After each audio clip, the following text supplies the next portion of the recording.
Don't let me down. Don't let me down. They're gonna jump over and beat me up. MMA.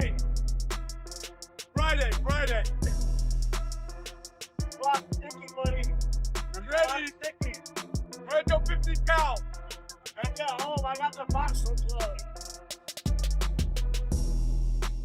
I think he's inspired a lot of kids. For grassroots boxing gyms that were struggling to pay bills are now full because of people like Jake Paul. Yeah. And for women's boxing, he's done amazing. It's women's rights to stand up and fight for equal right, and Jake's a pioneer of that. So he's done well on those two fronts. Let's go. Whole card stack next Friday. Let's fucking get it. Whole card. Movies. Come on. Stop playing, people. Look at this. Great. Look at this. Come on. Perfect. Thanks, guys. And then I don't dislike Jake Paul. I'm just a competitor, and we could talk about the fight, what he learned, what I learned. And as I said, and I stand on it, I think there's room for us to do some good business because we're crossing over from USA to the UK. We're here to take over, not take part. And I have to go in there, stomp all over him, inflict pain, and land that right hand that he says is my only weapon. I know the energy in that building when you've got 15,000 people calling out for entertainment, calling out for power punches. I know I'm gonna deliver, I know Jake's gonna deliver. So the people in the venue are gonna be in for a good treat and they're gonna go home and say, what an event that was. We can bring the vote in, fellas. Huh? You had taller shoes on last week. You're shorter today. You're shorter today, bro. He's strong, bro. He's strong. Mommy, he's drinking me. At the Miami press event, Anthony Joshua dropped the theatrics and directly challenged Jake Paul, making it clear that their December matchup should be viewed as a legitimate professional contest rather than mere spectacle. You know how the game goes? Yeah, if I'm gonna be honest, I'm gonna break his face, I'm gonna break his body up, I'm gonna stomp all over him. That's my mentality, right? That's a fighter's mentality, and I know what's in my heart, I know what's in my mind, and I'm here to compete. I'm here to prove myself that I'm the better fighter, so I'm looking forward to it, and I'll do that until I finish fighting, no matter who it is. Who are those opponents lined up for you in 2026? My focus is on Jake Paul. Okay, all right, fair enough. Is that true though? Do you have those two fights lined up already? They're not signed, they're not sealed, but they're opportunities really. They're just opportunities in the game. But my main focus as signed and sealed is Jake Paul, so that's all I've got in front of me. Do you agree with the assessment that if this fight goes longer than the Ngannou fight, it's kind of a... No, Jake's a completely different fighter to Ngannou.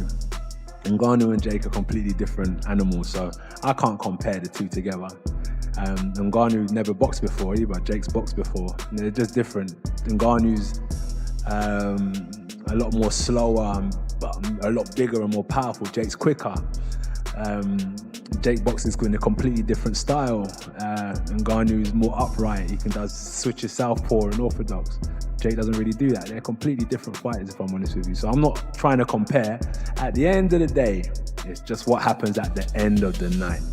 I'm not in there to try and knock Jake out in 10 seconds or 8 rounds. I'm gonna go in there and do a job. I'm gonna wanna hurt him. Joshua recognized Paul's bold confidence, but emphasized that he's treating the fight no differently than a bout against a top-tier contender, committing to a focused training camp, refining the basics, and preparing a strategy built on sustained pressure and systematic breakdown. I'm going in there, I can fight free.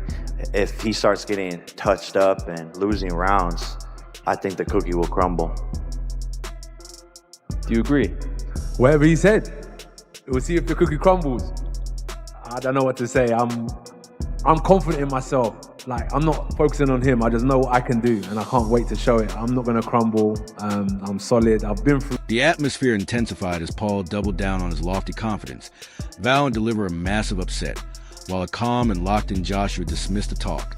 Says backing himself completely, and was even willing to stake his chain as proof. I like to challenge myself. I like to take on the biggest, the best. I said anyone, anytime, any place. I truly mean that. And I'm here to go out there and shock the world. I know what I'm capable of. I see him and what he's capable of. And we're gonna go to war and we'll see the best man that will win. But people say, oh, he's out of his mind, all of these things. I've gotten to where I'm at today because of delusional optimism. And so it's delusion until it's not, because look at where we're sitting today. No one ever thought that this would be possible, that we would be here when I first started boxing, and no one thinks I'm gonna win. So join the list and be ready to be. Joshua highlighted the genuine strategic risks involved, from the raw force of heavyweight punches to the absolute focus required at this level, framing the bout as a clash between commercial hype and proven elite skill. His comments balanced acknowledgement of Paul's fearlessness with an unmistakable caution.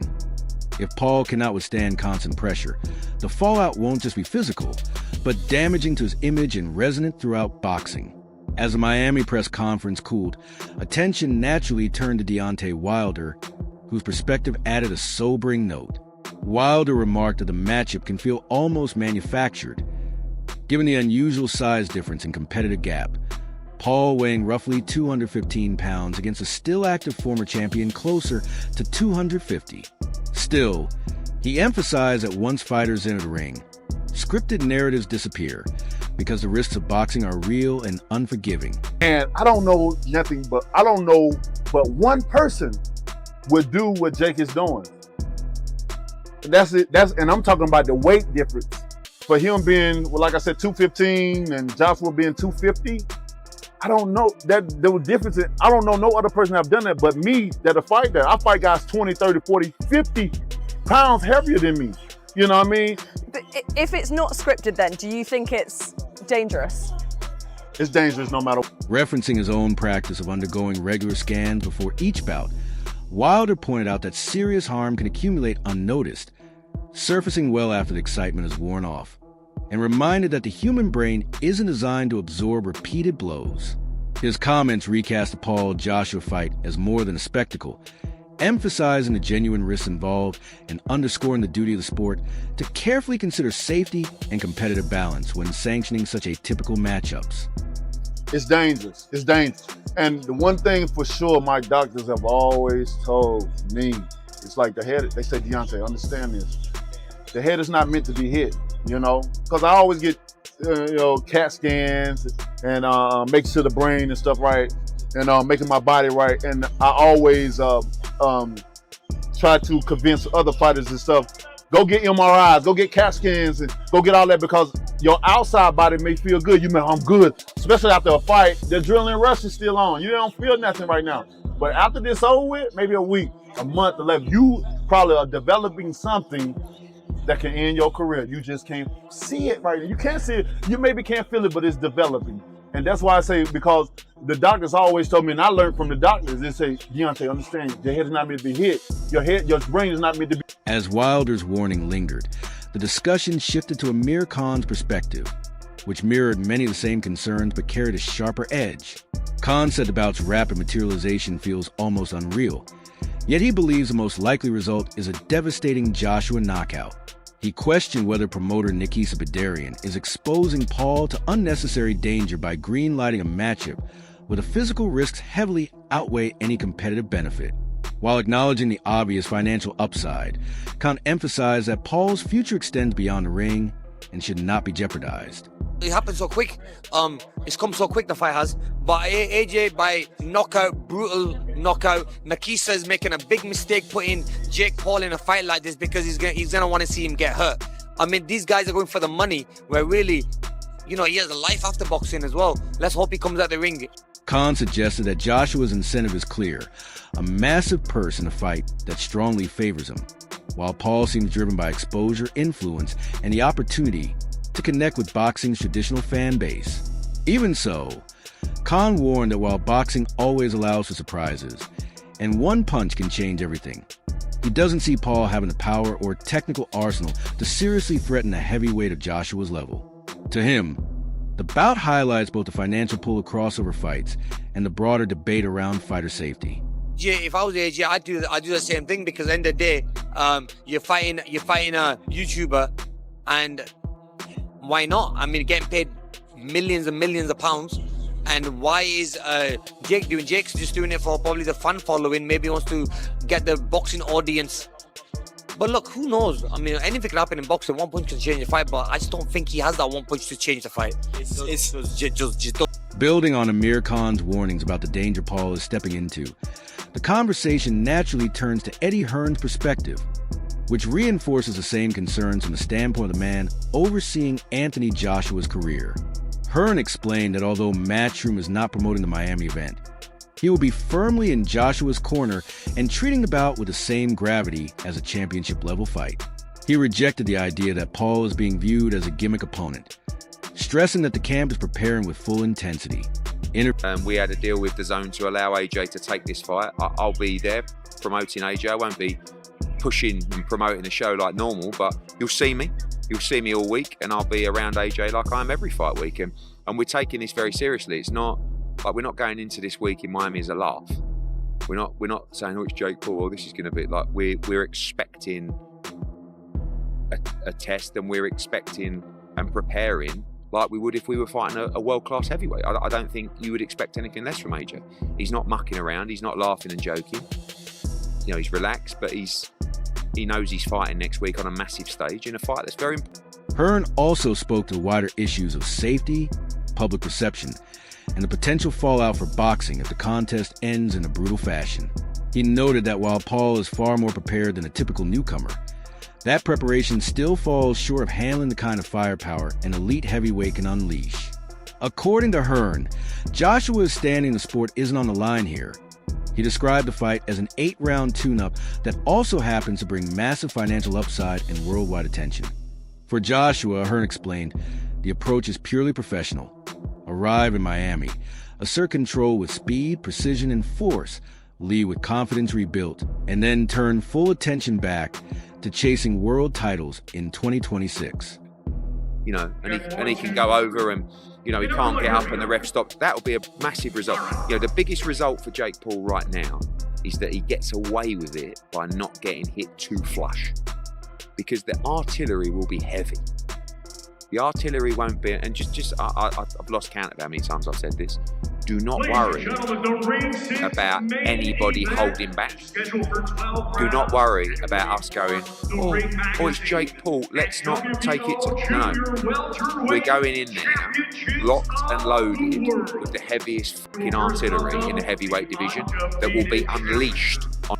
When you take in everything that's been said, from Joshua's icy resolve in Miami, to Wilder's direct warnings about danger, to Khan's grounded assessment and Hearn's candid insight, the reality of Jake Paul versus Anthony Joshua becomes hard to dismiss.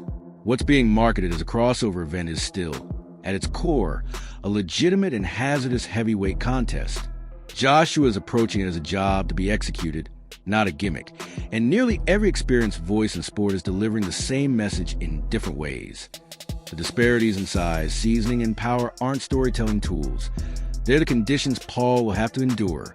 Confidence, popularity, and risk-taking only goes so far in a division where a single error can abruptly end a fight, a trajectory, or something far more serious.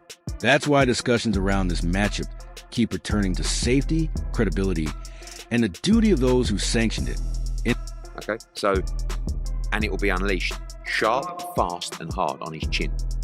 So the best case scenario for him is that he gets, you know, it don't land too clean. Because when it lands clean, he ain't getting up. And the fight's over and he's getting knocked out bad. And there'll be a lot of people that will enjoy watching it. I'm giving him the respect to say, listen, you've got big balls. But he needs to get very lucky next weekend. Not lucky to win. Not lucky to survive on points. Lucky that the knockout. Ultimately, everything surrounding this fight points to one clear takeaway. Jake Paul may have talked his way into the biggest opportunity of his boxing journey, but Anthony Joshua is approaching it as a high-risk operation with no room for mistakes. Now it's your turn. Sound off in the comments. Is Paul being fearless or fooling himself? Is Joshua gambling? Or is this simply the biggest paycheck he'll ever cash with minimal danger? Jump into the discussion. And if you enjoyed the breakdown, make sure to like, share, and subscribe. We'll catch you in the next one.